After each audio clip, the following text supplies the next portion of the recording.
Minuit, c'est l'heure de la vengeance. Tu réclames, tu dis Seigneur, c'est l'heure de la vengeance. Je n'appelle pas un esprit, j'appelle l'Éternel des armées.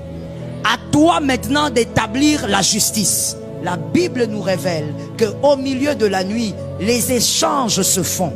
Si on a changé quelque chose, toi tu es normalement appelé à 2025 de vivre une promotion. Mais si on a échangé avec la mort, je déclare que ça soit neutralisé.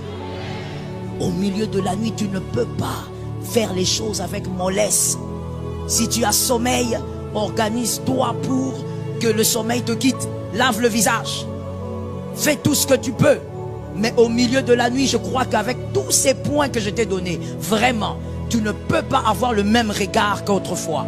Le milieu de la nuit est stratégique pour le monde des esprits. Ne blague pas avec ces heures-là. Que le monde spirituel ne te considère pas comme un immature spirituel. Que tous les acteurs du monde spirituel ne te considèrent pas comme un faible spirituel. Tu dois être éveillé, être fort et avoir la connaissance.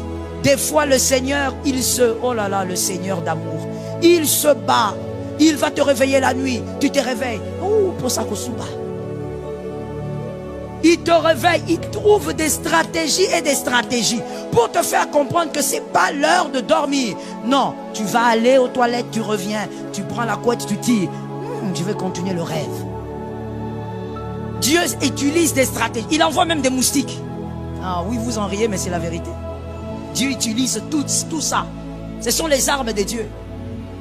Parce qu'il voit que pendant que tu dors, à côté de toi, il y a quelqu'un qui est en train de faire l'échange. Il est en train de te marmailler. Il touche ta tête, il caresse ta tête. Toi, tu es là, tu tournes des positions. Tu tournes.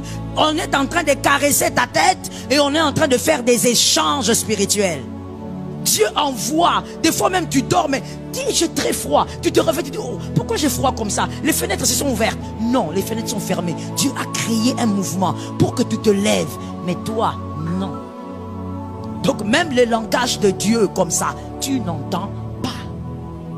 Tout ce que tu comprends, tu vérifies les fenêtres et puis tu prends la couette, tu dis cette couette est faible. Je prends la grosse couette là. Tu prends et tu dors. Même les anges se demandent quelle formule on doit faire avec cet homme. Et en ce moment, on est en train de faire des échanges. On prend ton bon pied, on est en train de récupérer, on te donne un pied malade. Tu as moins de 30 ans, mais tu souffres de la jambe. Tu as très mal au genou. Ce qui a été vivant la nuit restera vivant le jour. Si donc la journée, tu remarques que l'un de tes rendez-vous meurt, le rendez-vous n'est pas mort en ce moment-là. Le rendez-vous, on l'a tué la nuit. On a touché au cœur de cet homme qui devait te faire du bien la nuit. Tu te lèves, tu dis ici. On a touché au cœur de cet homme qui devait te faire du bien la nuit. Tu te lèves, tu dis Seigneur, ce cœur-là, qu'il me serve. Mais attends, il y a quelqu'un qui regarde, il dit pasteur, c'est comment encore ça? Ça c'est pas... Non, non, non, c'est toujours en Dieu.